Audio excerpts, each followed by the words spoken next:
स्वागत है आपका माइंड मेकर्स पर। मैं हूं धीरज कुमार और आज बात करेंगे श्री कृष्ण की नगरी द्वारका के बारे में। भगवान श्री कृष्ण की नगरी द्वारका हजारों साल पहले समंदर में समा गई थी। आइए जानते हैं इससे जुड़े कुछ रहस्यमयी तथ्यों के बारे में।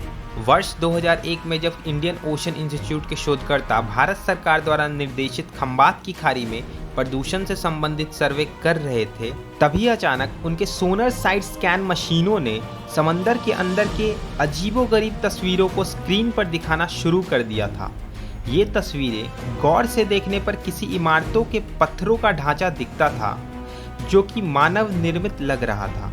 हालांकि ये पत्थर पूरी तरह से मिट्टी और बालू से लिपटे हुए थे। जब उनके मशीनों ने समंदर के अंदर के पूरे दृश्य को कैप्चर किया था तो कुल मिलाकर ये बात समझ आ रही थी कि ये किसी प्राचीन शहर का अवशेष है जो किसी जमाने में यहाँ हुआ करता था। पुरातत्व विभाग के सर्वेक्षण में ये पाया गया कि समुद्र के अंदर ये शहर बहुत सालों पहले जलमग्न हो गया था। समुद्र की धारा प्रवाह लहरों के बीच 170 फीट की गहराई में गोता लगाना काफी कठिन था, लेकिन फिर भी खोजकर्ताओं ने समंदर के अंदर से दर्जनों शिल्पकृतियां, लकड़ी और मिट्टी के बर्तनों को खोज निकाला।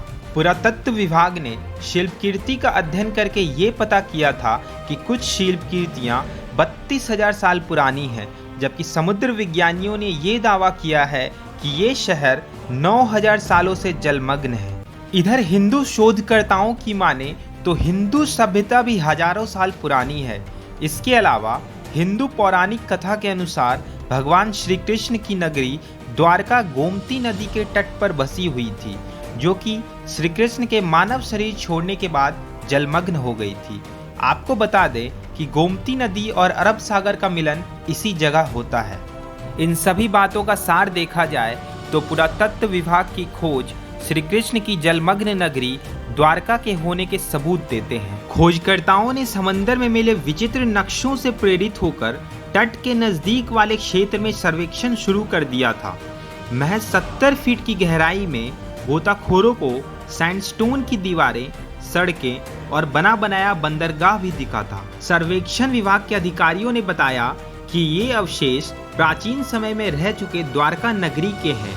हिंदू पौराणिक कथाओं के अनुसार द्वारका नगरी में भगवान श्री कृष्ण राज किया करते थे।